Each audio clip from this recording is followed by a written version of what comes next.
Now we are going to start new family, that is the oxygen family or group cysteine. Introduction की बात करें तो oxygen family में जो जो मेंबर्स हैं that is oxygen, sulphur, selenium, tellurium and polonium constitute the group sixteen of the periodic table. Group sixteen में आपका आता है oxygen, sulphur, selenium, tellurium, polonium and it is sometimes known as the group of chalcogen, one forming the overforming elements because of a large number of metal ores or oxides or sulfides. See oxygen family को chalcogens भी कहते हैं और forming family है क्योंकि mostly आप देखेंगे most of the जो मेटल्स होते हैं वो ऑक्साइड्स फॉर्म में, सल्फाइड्स फॉर्म में एग्जिस्ट करते हैं। एंड ऑक्सीजन सल्फर्स क्या हैं, मेंबर होते हैं ऑक्सीजन फैमिली के। Oxygen and sulphur are non metal, selenium tellurium are metallites, whereas polonium is metal. Polonium is radioactive and is short-lived, half-life 13.8 days. Sulphur और oxygen क्या होते हैं, नॉन मेटल होते हैं। सेलेनियम टैलोरियम मेटलॉइड है, polonium metals हैं। Polonium radio active होता है, उसकी शॉर्ट हाफ लाइफ होती है that is 13.8 days only. Physical properties की बात करें तो oxygen is gaseous diatomic molecule while other elements are solid. जो आपके ऑक्सीजन होता है वो diatomic molecule that is gases form में एग्जिस्ट करता है, वो भी O2, इसी को डायटोमिक मॉलिक्यूल कहते हैं। और अदर मेंबर जो है वो सॉलिड फॉर्म में एग्जिस्ट करते हैं। Next physical property, the melting boiling point increases with an increase in atomic number down the group. The larger difference between the melting and boiling point of oxygen and sulfur may be explained on the basis of atomicity. Oxygen exists as diatomic molecule, whereas sulfur exists as polyatomic molecule. Melting boiling point top to bottom जो होता है group में that is oxygen, sulphur, selenium, tellurium, polonium. Top से down अगर जाएंगे तो melting boiling point increase होता है, बट ऑक्सीजन और सल्फर में जो डिफरेंस है वो कुछ ज़्यादा ही है। ऐसा क्यों, क्योंकि ऑक्सीजन O2 फॉर्म में एग्जिस्ट करता है, sulphur acid monatomic sorry it is diatomic O2 but acid is polyatomic, इसलिए जो डिफरेंस होता है इनके बीच में जो मेल्टिंग पॉइंट बॉइलिंग पॉइंट का वो ज़्यादा होता है as compare to the other members of that group. Now chemical properties की बात करें तो start with first chemical property oxidation state and trends in chemical reactivity. The element of the group cysteine exhibit a number of oxidation states. The stability of -2 oxidation state decreases down the group. See, जो भी आपके member हैं आपके oxygen family के group 16 के, उनके जो oxidation number हैं वो डिफर करते हैं, वेरिएबल हैं। अगर -2 ऑक्सीडेशन स्टेट की बात करते हैं तो टॉप से बॉटम अगर आप मूव करते हैं तो -2 ऑक्सीडेशन स्टेट की जो स्टेबिलिटी है वो डिक्रीज करता है। दैट मीन्स ऑक्सीजन जो कंपाउंड बनाएगा -2 ऑक्सीडेशन वाले आयन के साथ वो मोर स्टेबल रहेगा, बट पोलोनियम अगर -2 ऑक्सीडेशन स्टेट में और कंपाउंड बना रहा है तो वो लेस स्टेबल होगा। Except oxygen, other members of the group exhibit +2, +6, +4 oxidation state, but +4 and +6 are more common. Oxygen को अगर छोड़ दें तो और सारे मेंबर जो हैं वो +2, +4, +6 ऑक्सीडेशन स्टेट भी एग्जिबिट करते हैं। +4, +6 मोर कॉमन होता है and sulfur, selenium and tellurium usually shows +4 oxidation state in their compound with oxygen, +6 oxidation state with fluorine. जो आपके +2, +4, +6 ऑक्सीडेशन स्टेट है, ऑक्सीजन को छोड़ दें तो सारे शो करते हैं। और बात करें तो +4 की, तो जो सल्फर, सेलेनियम और टैलुरियम है वो +6 +4 शो करते हैं ऑक्साइड ऑक्सीजन के साथ एंड +6 शो करते हैं आपके फ्लोरीन के साथ। मतलब सेलेनियम और सल्फर अगर ऑक्सीजन के साथ कंपाउंड बना रहे तो +4 मेनली, और अगर सल्फर, सेलेनियम, टैलोरियम फ्लोरीन के साथ कंपाउंड बना रहा है तो वहाँ पे मेनली आपका +6 ऑक्सीडेशन स्टेट होता है। The stability of +6 oxidation state decreases down the group and the stability of +4 increases inner pair effect. -2 का तो आपने देखा टॉप टू बॉटम डिक्रीज हो रहा है, बट +4 का जो ऑक्सीडेशन स्टेबिलिटी होता है ऑक्सीडेशन स्टेट का टॉप टू बॉटम वो इंक्रीज होता है, +6 का भी डिक्रीज हो रहा है। सी +6 का क्यों डिक्रीज हो रहा है, because of the inert pair effect. जो नीचे के मेंबर्स का जो यस ऑर्बिटल वाले इलेक्ट्रॉन्स होते हैं वो सील्ड होते जाते हैं आपके डी एंड एफ ऑर्बिटल से। दैट्स वाई नीचे वाले मेंबर में जो आपका 2 इलेक्ट्रॉन यस ऑर्बिटल में होता है वो पार्टिसिपेट नहीं करता बॉन्डिंग में, इसलिए +4 के ऑक्सीडेशन नंबर वाली stability down the group increase होता है, बट +6 वाला decrease. That means polonium rarely shows +6 and tellurium rarely shows +6, but sulfur mainly shows +6. They are bonding of in +4 and +6 oxidation state are primarily covalent. अब bonding जो बनता है +4 +6 oxidation state के time पर, उस बॉन्डिंग का जो नेचर होता है वो कोवैलेंट होता है। अभी आपको पता है जितना ज़्यादा ऑक्सीडेशन स्टेट रहता है उतना ज़्यादा कोवैलेंट कैरेक्टर इंक्रीज हो जाता है। नाउ रिएक्टिविटी विथ हाइड्रोजन की बात करें तो all the elements of the group 16 form hydrides of the type H2E।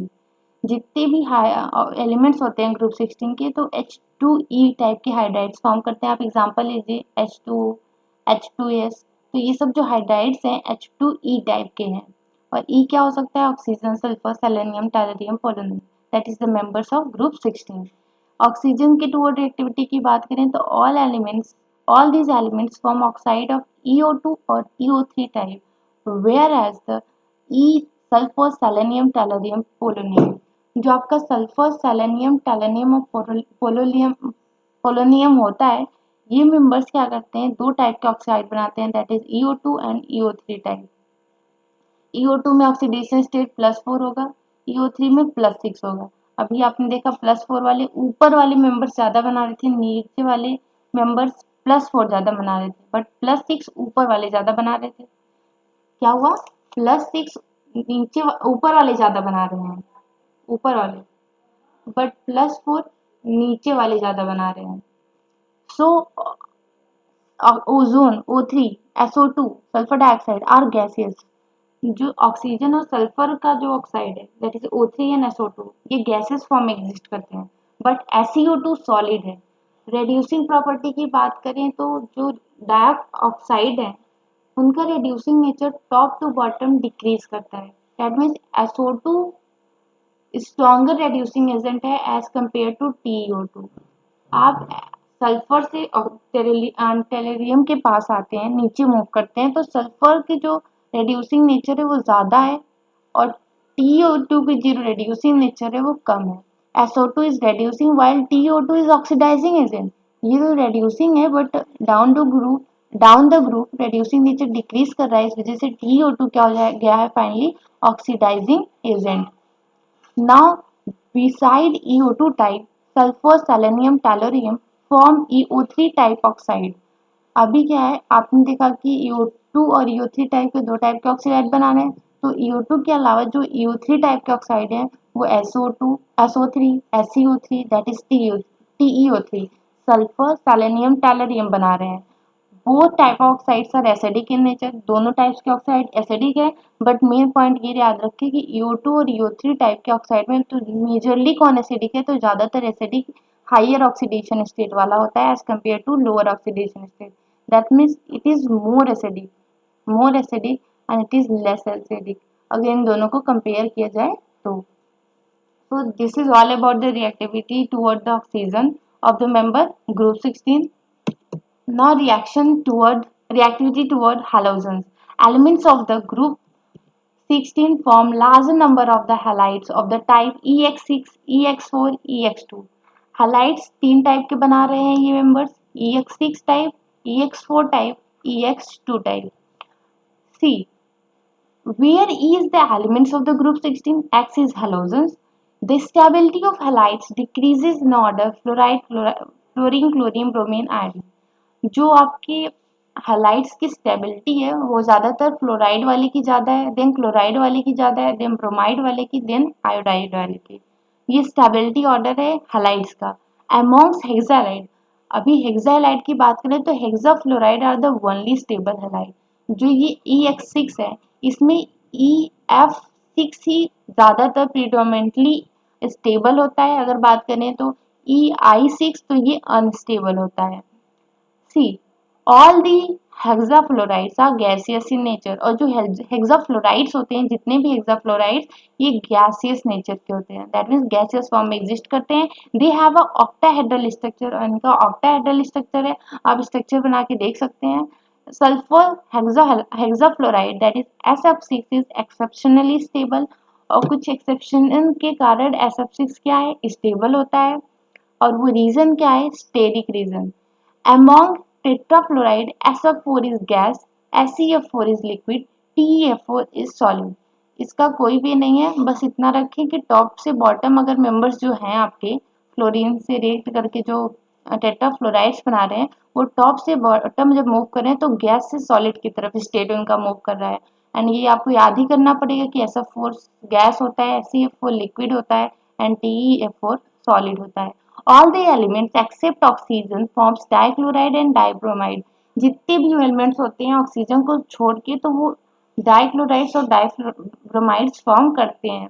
The well known monohalides are dimeric in nature. और अगर मोनोहेलाइड्स की बात करें तो मोनोहेलाइड्स दो मोनोहेलाइड्स आपस में ज्वाइंट होकर डाइमर का फॉर्मेशन करते हैं, that is SCF S2F2 S2Cl2 S2Br2 SCCl4 sorry Se2Cl2 Se2Br2। These dimeric halides undergoes disproportionation as given।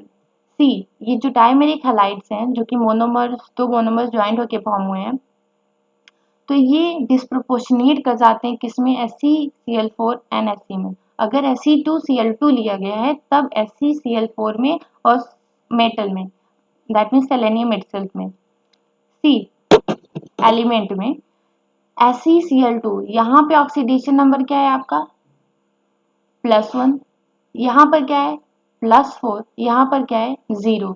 +1 से 0 दैट इज रिडक्शन हुआ, +1 से +4 दैट इज ऑक्सीडेशन हुआ। यहाँ पे ये क्या है, डिस्प्रोपोर्शनेशन रिएक्शन है।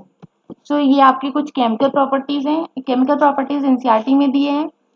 अब मैं आपको ये बता देती हूँ कि इसमें से मोस्ट इंपॉर्टेंट चीजें क्या है, मतलब ये आप जहाँ कंफ्यूज होते हैं। ये नेचर जो होता है एसिडिक बेसिक, ये याद रखें कि यहाँ पे सारे एसिडिक ही हैं। और EO3 और EO2 में से ऑक्सीडेशन नंबर जहाँ जाता है वो मोर एसिडिक है एज कम्पेयर टू दिस, ये मोर एसिडिक है। अभी ये इनके स्टेट को भी याद कर सकते हैं। SeO2 सॉलिड में एग्जिस्ट करता है, SO2 और O3 क्या होता है, गैसेस में एग्जिस्ट करता है, ये इंपॉर्टेंट हो गया। और यहाँ पे +4 कॉमनली जो होता है ऑक्सीजन के साथ बनाता है, +6 फ्लोरीन के साथ बनाता है। तो ऐसे कुछ पॉइंट्स हैं, ये सब आप पहले से ही एक बना के रखें कि ऐसे एग्जाम में आ सकता है, तो इसको पहले से मेंटेन क्वेश्चंस फॉर्म में लर्न करें, खुद से क्वेश्चंस पूछें और खुद से आंसर्स दें। तो ऐसे ही इसमें से भी आप ढूंढ सकते हैं, ये स्टेट वाले यहाँ पे हैं जो कि आपको याद ही रखने पड़ेंगे। ये ऑर्डर ऑफ रिएक्टिविटी, किस टाइप के हैलाइड्स फॉर्म कर रहे हैं। मोनोहेलाइड्स डाइमर फॉर्म में एग्जिस्ट करते हैं, वो डिस्प्रोपोर्शनेट करते हैं। एंड आपने जो पीछे आपने ये पढ़ा था that is reactivity toward hydrogen, ये भी इंपॉर्टेंट हो जाता है। So these are the things. And hydrogen में आप ये भी ध्यान रखिए रेड्यूसिंग नेचर होगा, टॉप टू बॉटम इंक्रीज होता है, एनसीईआरटी में दिया हुआ है लाइन में। So this is all about physical property and chemical properties.